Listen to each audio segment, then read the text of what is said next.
ഉപസ്ഥിതിയിൽ അതിൻ്റെ യഥാർത്ഥ പ്രൗഢിയോടുകൂടി അതിവിടെ നിലകൊള്ളും.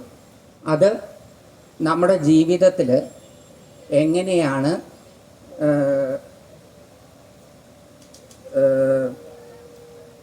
നമ്മൾ പ്രയോജനപ്പെടുത്തുക എന്നുള്ളതാണ് നമ്മുടെ ഇന്നത്തെ കുറച്ചു നേരം. ഒരു ചെറിയ വിഷയമെടുത്ത് അതിൻ്റെ വിവിധ വശങ്ങൾ ഒന്ന് നോക്കുക എന്നുള്ളത് മാത്രമേ നമുക്ക് ഇന്ന് ചെയ്യാൻ സാധിക്കുകയുള്ളൂ. അപ്പോൾ ഈ ക്ഷേത്രത്തെ നമ്മൾ മിക്കവാറും എല്ലാ ദിവസവും ഈ ക്ഷേത്രത്തിൽ തൊഴാൻ വരുന്നവരായിരിക്കും. അല്ലെങ്കിൽ വല്ലപ്പോഴുമൊക്കെ ഈ ക്ഷേത്രത്തിലോ ഇതേപോലത്തെ മറ്റ് ക്ഷേത്രങ്ങളിലോ തൊഴാൻ പോകുന്നവരായിരിക്കും. ആ ക്ഷേത്ര ദർശനം എങ്ങനെയാണ് നമ്മുടെ ജീവിതത്തെ ഇപ്പം ഉള്ളതിലും കുറച്ചും കൂടി നന്നാക്കാൻ സഹായിക്കുക, അതിന് നമ്മൾ എങ്ങനെയാണ് ക്ഷേത്രത്തെ സമീപിക്കേണ്ടത് എന്നുള്ളതാണ് നമ്മൾ ഇന്ന് ചിന്തിക്കുക. വളരെ വിശാലമായ ഒരു വിഷയമാണ് ഈ ക്ഷേത്ര സങ്കല്പം എന്ന് പറയുന്നത്. അത് ഈ ചുരുങ്ങിയ സമയം കൊണ്ടൊന്നും നമുക്ക് കൃത്യമായി പറഞ്ഞു തരാനും മനസ്സിലാക്കാനും സാധിക്കുകയില്ല. കാരണം അത്ര വിസ്താരമുള്ള ഒരു വിഷയമാണ്. അതിലെ ഒരു ചെറിയ ഭാഗമാണ് നമ്മൾ ഇന്ന് എടുത്ത് പരിശോധിക്കാൻ പോകുന്നത്. അപ്പോൾ ഇവിടെ ഒരു ക്ഷേത്രം സജ്ജമായിരിക്കുകയാണ്. ഈ ക്ഷേത്രം ഇവിടെ വരുന്നതിന് മുമ്പ്, വളരെ കാലങ്ങൾക്ക് മുമ്പ് ഇവിടെ ക്ഷേത്രമൊന്നും ഉണ്ടായിരിക്കാൻ സാധ്യതയില്ല. ക്ഷേത്രം പിന്നീട് വന്നതാണ്. ഭൂമിയാണ് ആദ്യം ഉണ്ടായത്, പിന്നീടാണ് ക്ഷേത്രം വന്നത്. പക്ഷെ ക്ഷേത്രം വരുന്നതിന് മുമ്പും ഈ ക്ഷേത്രമുള്ളപ്പോഴും ഭൂമിക്ക് മുകളിലൂടെ ഒഴുകുന്ന കാന്തിക ശക്തി ഇവിടെയുണ്ട്. ഭൂമിക്ക് മുകളിൽ ഒരു കാന്തിക ശക്തി ഉണ്ട് എന്നുള്ളത് നമ്മൾ സ്കൂളിൽ പഠിച്ചിട്ടുള്ളതാണ്. ഭൂമി ഒരു വലിയ കാന്തമാണെന്നും അതിൻ്റെ മുകളിലൂടെ കാന്തിക ഊർജം ഉണ്ട് എന്നും നമ്മൾ നേരത്തെ പഠിച്ചിട്ടുള്ളതാണ്.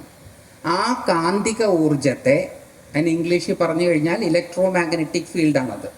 ആ കാന്തിക ഊർജത്തെ തളം കെട്ടി നിർത്തി അതിനെ അധ്യാത്മവത്കരിച്ചാൽ അത് മാനവരാശിക്ക് പ്രയോജനപ്രദമായിരിക്കും എന്ന് കണ്ടറിഞ്ഞ മഹർഷീശ്വരന്മാരുടെ മഹാസംഭാവനയാണ് ഈ ക്ഷേത്രം.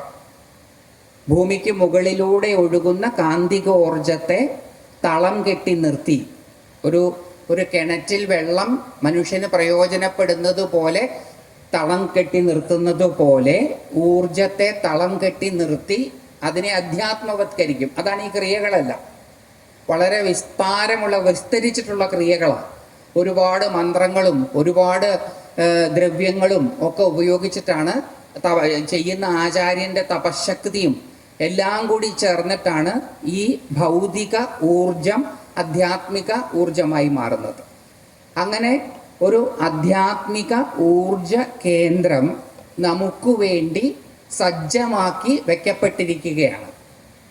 അത് നമ്മുടെ ജീവിതത്തിൽ പ്രയോജനപ്പെടുത്തേണ്ടത് എങ്ങനെയെന്നും അവർ പറഞ്ഞിട്ടുണ്ട്. ഏതുപോലെ നമ്മൾ തുണി അലക്കുന്നത് നമുക്ക് പതിവാണ്. നമ്മൾ വാഷിംഗ് മെഷീനൊക്കെ വരുന്നതിന് മുമ്പേ തുണി അലക്കുന്നവരാണ്. പക്ഷെ ഇപ്പം തുണി അലക്കുക എന്നുള്ളത് പണ്ടത്തെ പോലെ അത്ര പ്രയാസകരമായിട്ടുള്ള ഒരു പണിയല്ല. കാരണം ഇന്ന് നമ്മുടെ എല്ലാവരുടെയും, മിക്കവാറും എല്ലാവരുടെയും വീടുകളിൽ വാഷിംഗ് മെഷീനുണ്ട്. അപ്പം അത് തുണി അലക്കാൻ നമ്മളെ സഹായിക്കും.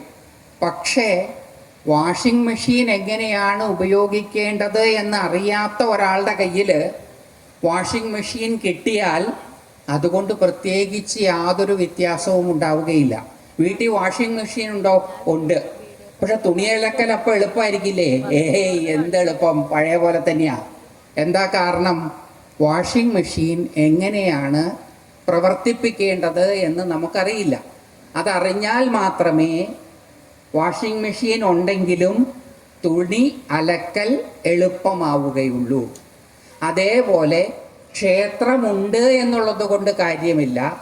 ആ ക്ഷേത്രത്തെ എങ്ങനെയാണ് നമ്മുടെ ജീവിതത്തിൽ പ്രയോജനപ്പെടുത്തക്ക വിധത്തിൽ ഉപയോഗിക്കേണ്ടത് എന്നറിഞ്ഞാൽ മാത്രമേ അതുകൊണ്ട് ഗുണമുണ്ടാവുകയുള്ളൂ.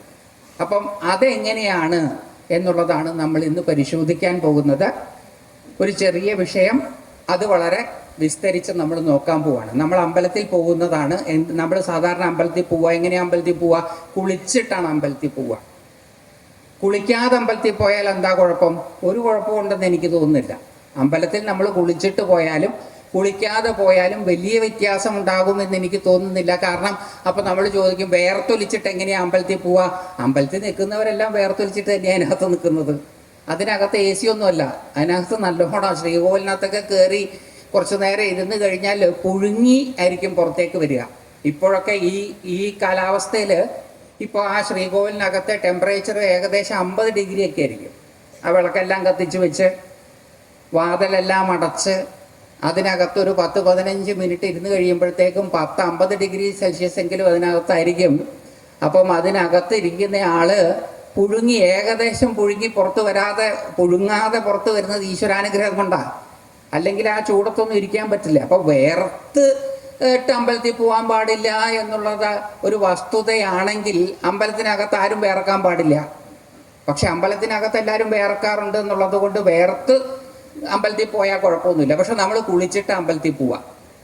അപ്പം കുളിക്കാതെ അമ്പലത്തിൽ പോയത് കൊണ്ട് പ്രത്യേകിച്ച് കുഴപ്പമുണ്ടാകാൻ സാധ്യതയില്ല. പിന്നെ എന്തിനാ ഈ കുളിച്ചിട്ട് അമ്പലത്തിൽ പോകുന്നത്? കുളിക്കുന്നത് എന്തിനാ? കുളിക്കുന്നത് അഴുക്ക് കളയാനാണ്. അപ്പോൾ അഴുക്ക് കളഞ്ഞാൽ എന്താ സംഭവിക്കുക? അഴുക്ക് ഇല്ലാതായാൽ നമ്മുടെ ശരീരത്തിലെ ത്വക്കിലെ ദ്വാരങ്ങളെല്ലാം തുറന്നിരിക്കും. ത്വക്കിലെ ദ്വാരങ്ങൾ തുറക്കാൻ കുളിക്കുകയല്ലാതെ വേറൊരു വഴിയും കൂടിയുണ്ട്. അതെന്താ? അത് ഒരു മുട്ടുസൂചി എടുത്തിട്ട് ഓരോ ദ്വാരമായിട്ടും വൃത്തിയാക്കാം. പക്ഷെ എന്ന് അമ്പലത്തിൽ പോകാൻ പറ്റും എന്ന് ചോദിച്ചാൽ മലയാളികളെ ഉത്തരം മുട്ടിക്കാൻ പറ്റില്ല. രണ്ടാമത്തെ അക്ഷരം പുറപ്പെടുവിച്ചാൽ മതി. അതേതാ? ആ. എന്നാ പോകാൻ പറ്റുകയെന്ന് നമുക്കൊരു നിശ്ചയം ഉണ്ടാവില്ല. അപ്പോൾ എളുപ്പം വഴി ഏതാ? കുളിച്ചാൽ മതി. കുളിച്ചാൽ എന്ത് സംഭവിക്കും? ത്വക്കിലെ ദ്വാരങ്ങളെല്ലാം തുറന്നിരിക്കും. അതെന്തിനാ ത്വക്കിലെ ദ്വാരങ്ങൾ തുറന്നിരിക്കുന്ന സമയത്ത് അമ്പലത്തിനകത്ത് കയറണം എന്ന് പറയുന്നത്? അമ്പലം തളം കെട്ടി നിർത്തിയിരിക്കുന്ന അധ്യാത്മവത്കരിക്കപ്പെട്ട ഊർജ കേന്ദ്രമാണ്. അതൊരു എനർജി സെൻ്ററാണ്. അപ്പോൾ അവിടെ ത്വക്കിലെ ദ്വാരങ്ങളെല്ലാം തുറന്നിരുന്നു കൊണ്ടാണ് പ്രവേശിക്കുന്നത് എങ്കിൽ അവിടെ തളം കെട്ടി നിർത്തിയിരിക്കുന്ന ഊർജത്തിന് നമ്മുടെ ശരീരത്തിലേക്ക് അനായാസമായി കടന്ന് ശരീരത്തിലെ പലതരത്തിലുള്ള പ്രശ്നങ്ങളും പരിഹരിക്കാൻ സാധിക്കും. അതുകൊണ്ട് നമ്മുടെ പല ക്ഷേത്രങ്ങളും രോഗനിവാരക ശക്തിയുള്ള ക്ഷേത്രങ്ങളാണ്. ഉദാഹരണത്തിന് വയറിന് അസുഖം വരികയാണെങ്കിൽ ചെറുകുന്ന് അന്നപൂർണേശ്വരിയെ പോയി തൊഴുത് അവിടെ ഉപ്പിലിട്ടതെന്ന് പറഞ്ഞൊരു വഴിപാടുണ്ട്. അത് അവിടെ ഉച്ചയ്ക്ക് ഇരുന്ന് കഴിക്കാം. അത് കഴിച്ചാൽ വയറിന് ഭേദമാകും എന്നാണ് വിശ്വാസം. അതേപോലെ വയറ്റിനകത്ത് ദഹിക്കാതെ കിടക്കുന്ന വസ്തുക്കൾ ഉണ്ടെങ്കിൽ തിരുവിഴ മഹാക്ഷേത്രത്തിൽ പോയാൽ അത് ഛർദ്ദിച്ച് കളയാം. അതേപോലെ തന്നെ പലതരത്തിലുള്ള രോഗങ്ങൾക്കുള്ള നിവാരണം അമ്പലങ്ങളിലുണ്ട്. മാനസിക പ്രശ്നങ്ങളാണെങ്കിൽ ചോറ്റാനിക്കര പോയി തൊഴാം, ഏറ്റുമാനൂർ പോയി ഭജനമിരിക്കാം. അങ്ങനെ പലതരത്തിലുള്ള രോഗങ്ങളെ ശമിപ്പിക്കുവാൻ ശക്തിയുള്ള കേന്ദ്രങ്ങളും കൂടിയാണ് ഈ ക്ഷേത്രങ്ങൾ. അപ്പം ക്ഷേത്രങ്ങൾ എങ്ങനെയാ? നമ്മൾ കേട്ടിട്ടുണ്ട്, ഏറ്റവും പ്രസിദ്ധമായിട്ടുള്ളൊരു കഥ നമ്മൾ കേട്ടിട്ടുണ്ട്. പക്ഷാഘാതം കൊണ്ട് തളർന്ന മേൽപ്പത്തൂർ നാരായണ ഭട്ടതിരിപ്പാട് ഗുരുവായൂർ ക്ഷേത്രത്തിനകത്ത് 100 ദിവസം ഭജനമിരുന്നപ്പോഴാണ് അദ്ദേഹത്തിൻ്റെ പക്ഷാഘാതം, തളർച്ചവാദത്തിന് മാറ്റം വന്നത്. നമുക്ക് ചൊല്ലാൻ വേണ്ടിയിട്ടൊരു മഹാഗ്രന്ഥവും കിട്ടി, നാരായണീയം. ഇപ്പം ക്ഷേത്രങ്ങൾക്ക് രോഗനിവാരക ശക്തിയുണ്ട്.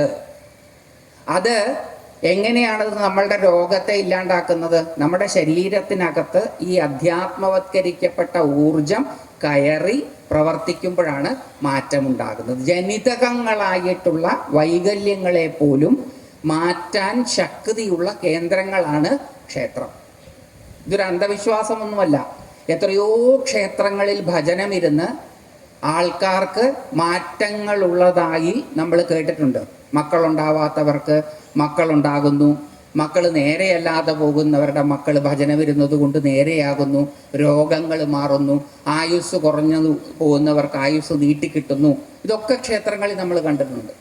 ഇതൊക്കെ അന്ധവിശ്വാസമാണ് എന്ന് പറഞ്ഞ് നമുക്ക് തള്ളിക്കളയാം. പക്ഷെ അങ്ങനെ തള്ളിക്കളഞ്ഞാൽ നമുക്ക് നഷ്ടപ്പെടുന്നത് നമ്മുടെ ഭാവിയെ ശ്രേയസ്കരമാക്കുവാൻ നമ്മുടെ മഹർഷീശ്വരന്മാർ സംഭാവന ചെയ്ത മഹാകേന്ദ്രങ്ങളെയാണ്. അതുകൊണ്ട് തള്ളിക്കളയുന്നതിന് കുഴപ്പമൊന്നുമില്ല. തള്ളിക്കളയുന്നതിന് മുമ്പ് ഒന്ന് പരീക്ഷിച്ച് പരിശോധിച്ച് നോക്കുന്നതിൽ തെറ്റൊന്നുമില്ലല്ലോ. നമ്മളൊരു അഭിപ്രായത്തെ കേട്ട പാതി കേൾക്കാത്ത പാതി തള്ളിക്കളയുന്നതിന് പകരം അതൊന്ന് ശ്രദ്ധിച്ച് കേട്ട് അതിനെ ഒന്ന് ഉൾക്കൊള്ളാൻ ശ്രമിച്ച് അത് നമുക്ക് ഉൾക്കൊള്ളാൻ സാധിക്കുന്നില്ലെങ്കിൽ തള്ളിക്കളയുന്നതിൽ തെറ്റൊന്നുമില്ല. അല്ലാതെ കേട്ട പാതി കേൾക്കാത്ത പാതി തള്ളിക്കളയുക എന്നുള്ളത് വിവേകശൂന്യതയുടെ ലക്ഷണവും കൂടിയാണ്. അപ്പൊ ക്ഷേത്രങ്ങൾക്ക് ഇങ്ങനെ രോഗനിവാരണ ശക്തിയുണ്ട്. ആ രോഗനിവാരണ ശക്തി അടക്കമുള്ളത് എങ്ങനെയാ വരുന്നത്? അവിടെ തളം കെട്ടിയിരിക്കുന്ന ഊർജത്തിന്റെ പ്രവർത്തനത്തിലൂടെയാണ്. ആ ഊർജം നമ്മുടെ ശരീരത്തിനകത്ത് കയറി നമ്മുടെ ബുദ്ധിയെ വരെ പ്രചോദിപ്പിക്കുവാൻ, നമ്മളുടെ ബുദ്ധി പ്രചോദിക്കേണ്ടത് ജീവിത വിജയത്തിന് അനിവാര്യമാണ്. ജീവിതത്തിൽ വിജയിക്കുക വലിയ ക്വാളിഫിക്കേഷൻ ഉള്ളവരൊന്നുമല്ല. നമ്മുടെ ഇന്നത്തെ യൂണിവേഴ്സിറ്റി തലങ്ങളിലുള്ള ഡിഗ്രികൾ കരസ്ഥമാക്കിയവരല്ല വാസ്തവത്തിൽ ജീവിതത്തിൽ വിജയിക്കുന്നവർ. പിന്നെ ആരാണ് ജീവിതത്തിൽ വിജയിക്കുക?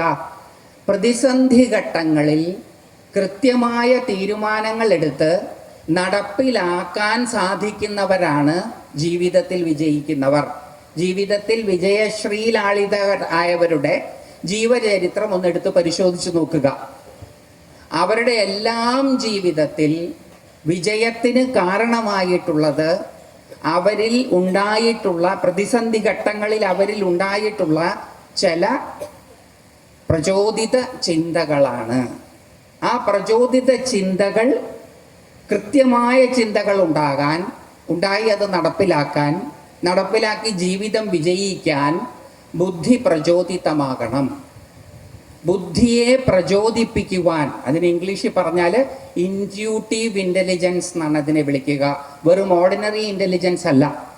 ഓർഡിനറി ഇൻ്റലിജൻസ് ആണ് IQ ടെസ്റ്റുകളിലൂടെയൊക്കെ പരിശോധിക്കപ്പെടുന്നത്. IQ ടെസ്റ്റുകളിലൂടെ വലിയ സ്കോറ് കിട്ടി എന്നുള്ളത് കൊണ്ട്, IQ ടെസ്റ്റുകളിൽ വലിയ സ്കോറ് കിട്ടി എന്നുള്ളത് ജീവിത വിജയത്തിന് കാരണമാവുകയില്ല. ജീവിതം വിജയപ്രദമാകണമെന്നുണ്ടെങ്കിൽ പ്രതിസന്ധി ഘട്ടങ്ങളിൽ കൃത്യമായ തീരുമാനമെടുക്കാൻ സാധിക്കണം. ആ തീരുമാനം തെറ്റിപ്പോയാൽ ജീവിതം പരാജയമാകും. ആ തീരുമാനം ശരിയായാൽ ജീവിതം വിജയപ്രദമാകും. എന്താ ഉദാഹരണം? നമുക്ക് എല്ലാവർക്കും പരിചിതമായ കുരുക്ഷേത്ര യുദ്ധം. കുരുക്ഷേത്ര യുദ്ധത്തിൽ യുദ്ധം ഞാനിനി ചെയ്യുകയില്ല എന്ന് ശ്രീകൃഷ്ണ ഭഗവാനോട് കാര്യകാരണ സഹിതം സമർത്ഥിച്ച് ഗാണ്ഡീവം താഴെ വെച്ചു അർജുനൻ. ആ പ്രതിസന്ധി ഘട്ടത്തിൽ കൃത്യമായ തീരുമാനമെടുക്കുവാൻ ഭഗവത് വാണി, ഭഗവാന്റെ വാക്കുകൾ അദ്ദേഹത്തെ സഹായിച്ചു. അദ്ദേഹം കൃത്യമായ തീരുമാനമെടുത്തു, ജീവിതത്തിൽ വിജയിച്ചു. ആ തീരുമാനം എടുത്തില്ലായിരുന്നു അർജുനനെങ്കിൽ, അദ്ദേഹം ഇനി ഞാൻ യുദ്ധം ചെയ്യില്ല എന്ന തീരുമാനത്തിൽ ഉറച്ചു നിന്നിരുന്നുവെങ്കിൽ ഇന്ന് ഇവിടെ ഇരിക്കുന്ന നമ്മൾ ആരെങ്കിലും അദ്ദേഹത്തെ ഒരു ഹീറോ ആയിട്ട് കാണുമായിരുന്നോ? അർജുനൻ ഹീറോ ആയത് എങ്ങനെയാ? ആ യുദ്ധം ചെയ്തത് കൊണ്ടാണോ ചെയ്യാതിരിക്കുന്നത് കൊണ്ടായിരിക്കുമോ? ചെയ്തത് കൊണ്ടല്ലേ. അത് ചെയ്യാൻ അദ്ദേഹത്തിന് കാരണമായതെന്താ? ഭഗവാന്റെ വാക്കുകൾ. അപ്പോൾ ബുദ്ധി പ്രചോദിതമാകണമെങ്കിൽ, ബുദ്ധി പ്രചോദിതമായാലേ ജീവിതം വിജയിക്കൂ. സ്കൂളിലും കോളേജിലും ഒക്കെ നല്ല വിദ്യാഭ്യാസം നമുക്ക് കൊടുക്കാം. പ്രത്യേകിച്ച് ഇന്നത്തെ വിദ്യാഭ്യാസം മാർക്ക് കൂടുതൽ കിട്ടാൻ സഹായിക്കും. മാർക്ക് കൂടുതൽ കിട്ടിയാൽ ജോലി കിട്ടാൻ സഹായിക്കും. ജോലി കിട്ടിക്കഴിഞ്ഞാൽ ഉണ്ടാകുന്ന പ്രതിസന്ധികളിൽ പക്ഷേ ഈ പഠനങ്ങളൊന്നും സഹായിക്കില്ല. നിങ്ങൾക്കുള്ള ഡിഗ്രികളൊന്നും നിങ്ങൾക്ക് ജോലി കിട്ടിക്കഴിഞ്ഞാൽ ഉണ്ടാകുന്ന പ്രതിസന്ധികളിൽ നിങ്ങളെ സഹായിക്കില്ല. അങ്ങനെ സഹായിക്കത്തക്ക വിധത്തിൽ ഒരു വിദ്യാഭ്യാസം ഇന്നത്തെ സ്കൂളുകളിലും കോളേജുകളിലും കൊടുക്കുന്നില്ല. അപ്പൊ എന്ത് ചെയ്യും? പ്രചോദിതമായ ബുദ്ധി കൊണ്ട് മാത്രമേ കൃത്യമായ തീരുമാനമെടുത്ത് നടപ്പിലാക്കാൻ പറ്റുകയുള്ളൂ. ബുദ്ധിയെ നമുക്ക് പ്രചോദിപ്പിക്കാൻ വഴിയൊന്നുമില്ല. അപ്പം എന്ത് ചെയ്യും? എങ്ങനെയാണ് ബുദ്ധിയെ പ്രചോദിതമാക്കുക? ഇത് മനസ്സിലാക്കിയ മഹർഷീശ്വരന്മാർ പ്രചോദിതമായ ബുദ്ധി കൊണ്ടെടുക്കുന്ന തീരുമാനങ്ങൾ നടപ്പിലാക്കുന്നവർക്കേ ജീവിത വിജയമുള്ളൂ എന്ന് മനസ്സിലാക്കിയ മഹർഷീശ്വരന്മാർ ബുദ്ധിയെ പ്രചോദിതമാക്കാൻ വേണ്ടിയിട്ട് ഈശ്വരനെയാണ് ആരാധിക്കേണ്ടത് എന്ന് കണ്ടെത്തി. ഈശ്വരാരാധനയിലൂടെ സമ്പാദിക്കുന്ന അനുഗ്രഹമാണ് നമ്മുടെ ബുദ്ധിയെ പ്രചോദിപ്പിക്കുന്നതല്ലാതെ വേറെ ഒരു വഴിയും ഇല്ല. ഉണ്ടെങ്കിൽ നിങ്ങൾക്ക് എന്നോട് പറയാം. വേറെ ഒരു വഴിയുമില്ല. 10ാം ക്ലാസ്സിൽ ഹൈ മാർക്ക് വാങ്ങിച്ചു എന്നുള്ളത് കൊണ്ട് ജീവിതം വിജയിക്കില്ല. ഹയർ ഡിഗ്രീസ് കരസ്ഥമാക്കി PhD കിട്ടി, അല്ലെങ്കിൽ ടെക്നിക്കൽ ഡിഗ്രി കിട്ടി, BTech പാസ്സായി, MBBS പാസ്സായി, MD പാസ്സായി, അതുകൊണ്ടൊന്നും ജീവിതം വിജയിക്കില്ല. ജീവിതം വിജയിക്കണമെന്നുണ്ടെങ്കിൽ ബുദ്ധി പ്രചോദിതമായേ തീരൂ. അതുകൊണ്ടാണ് 10,000 ഋക്കുകളുള്ള, ഋക്ക് എന്ന് പറയുന്നതിന് മന്ത്രം എന്നൊരു അർത്ഥവും കൂടിയുണ്ട്, 10,000 ഋക്കുകളുള്ള ഋഗ്വേദം. അതാണ് ഏറ്റവും മനുഷ്യ ചരിത്രത്തിൽ, മാനവ ചരിത്രത്തിൽ ഏറ്റവും പഴയ സാഹിത്യം എന്ന് പറയുന്നത് ഋഗ്വേദമാണ്. 1500 BCE ഈ ഋഗ്വേദം രചിക്കപ്പെട്ടിട്ടുള്ളത്. എഴുതി വെച്ചത് വളരെ പിൽക്കാലത്താണ്, ഏകദേശം 4 BCE. 4 ഇപ്പം പണ്ടത്തെ പോലെ AD BC എന്നൊന്നും പറയില്ല. ഇപ്പം സെക്യുലർ ആണല്ലോ എല്ലാവരും. അപ്പോൾ സെക്യുലറിസത്തിൻ്റെ ഭാഗമായിട്ട് CE എന്നും BCE എന്നേ പറയുള്ളൂ. Before common era, common era. AD എന്ന് പണ്ട് പറഞ്ഞുകൊണ്ടിരുന്നതിനെ ഇന്ന് CE എന്നാണ് പറയുക. അപ്പോൾ 4ാം നൂറ്റാണ്ടോട് കൂടിയിട്ടാണ് ഈ ഋഗ്വേദമൊക്കെ എഴുതി വെക്കാൻ തുടങ്ങിയത്. പക്ഷെ ഇത് ഏകദേശം ഉരുത്തിരിഞ്ഞ് വന്നത് 1500 BCE. അതിനു മുമ്പേ ഉണ്ടായിട്ടുണ്ടാകാം, പക്ഷെ എത്ര കാലം എന്ന് നമുക്കറിയില്ല. ഇതൊക്കെ ആധുനിക പണ്ഡിതന്മാരുടെ കണ്ടെത്തലും കൂടിയാണ്. ഞാൻ അതിനെയെല്ലാം അംഗീകരിക്കുന്ന ഒരാളും കൂടിയാണ്. അതുകൊണ്ട് 5000 വർഷം പഴക്കമുണ്ട്, ഇതിന് 10,000 വർഷം പഴക്കമുണ്ട് എന്നുള്ളതൊന്നും ഞാൻ കണക്കിലെടുക്കുന്നില്ല. കാരണം ഇന്നത്തെ ചെറുപ്പക്കാരോട് നമ്മൾ ചെറുപ്പക്കാരികളോടും സംവദിക്കുമ്പോൾ നമുക്ക് ഇന്നത്തെ കാലഘട്ടത്തിലെ തിരിച്ചറിവുകളിൽ നിന്ന് മാത്രമേ സംവദിക്കാൻ സാധിക്കുകയുള്ളൂ. അവരോട് പണ്ട് 10,000 വർഷം ഇതിന് പഴക്കമുണ്ടെന്ന് പറഞ്ഞാൽ അവർ നമ്മളോട് പറയും 10,000 വർഷമേ ആയിട്ടില്ലല്ലോ ഈ ഭാഷയൊക്കെ ഉരുത്തിരിഞ്ഞ് വന്നത്. ഭാഷയൊക്കെ ഉരുത്തിരിഞ്ഞ് വരുന്നത് ഈ അടുത്ത കാലത്താണ്. അപ്പോൾ അതുകൊണ്ട് അവരിങ്ങോട്ടൊരു 100,000 ചോദ്യം ചോദിക്കുമ്പം നമുക്ക് ഉത്തരം മുട്ടിപ്പോകും.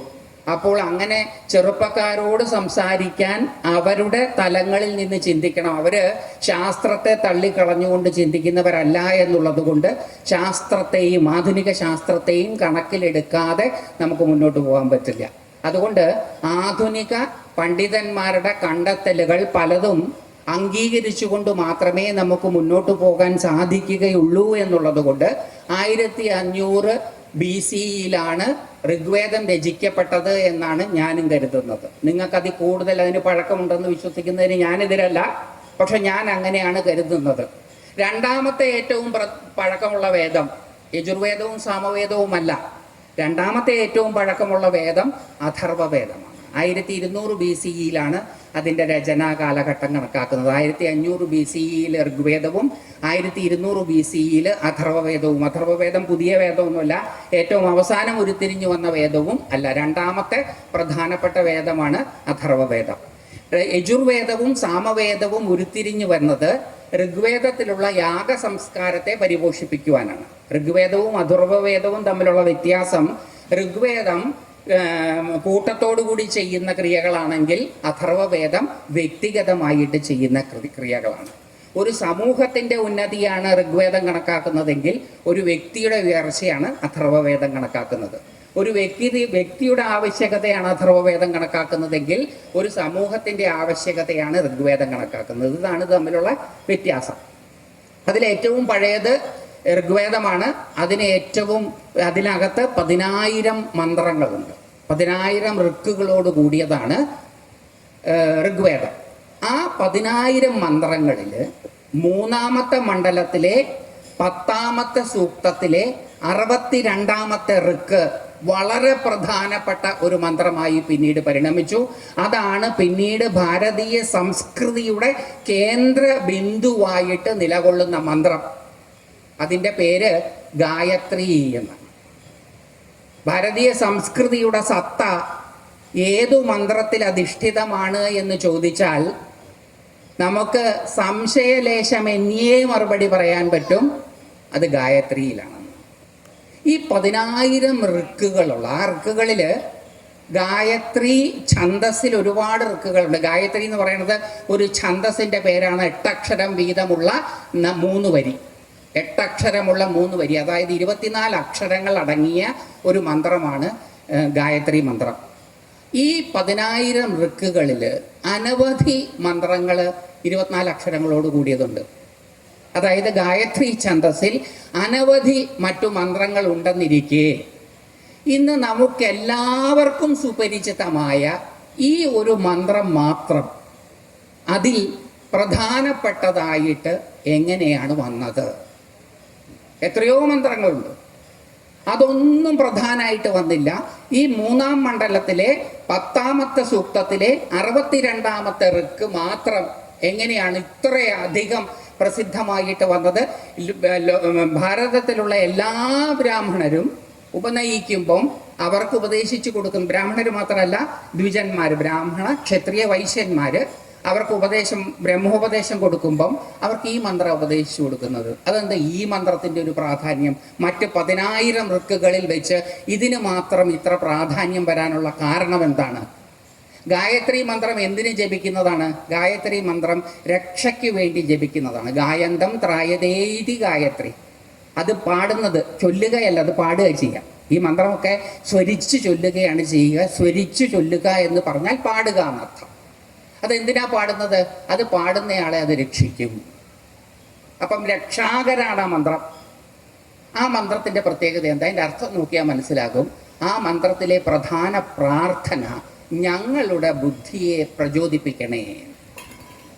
10,000 ഋക്കുകളിൽ ഈ ഒരൊറ്റ മന്ത്രം മാത്രമേ ഉള്ളൂ ഞങ്ങളുടെ ബുദ്ധിയെ പ്രചോദിപ്പിക്കണേ എന്ന് പ്രാർത്ഥിക്കുന്നത്.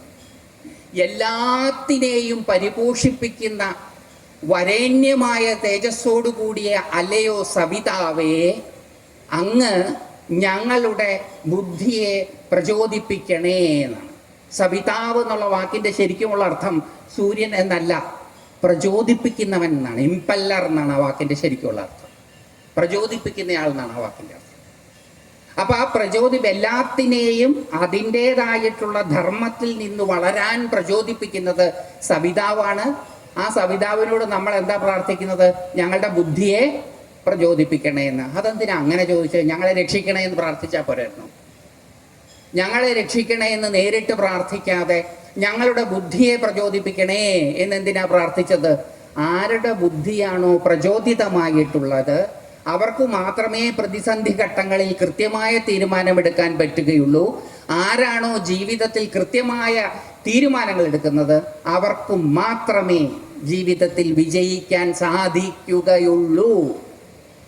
അതുകൊണ്ടാണ് ഈ മന്ത്രം ഏറ്റവും ശ്രേഷ്ഠമായി തീർന്നത്. ആ മന്ത്രം വിധിപ്രകാരം ഉപദേശം കിട്ടി അത് ജപിക്കുക എന്നൊക്കെ പറയണത് വലിയ പ്രയാസകരമായ ഒരു പണിയാണ്.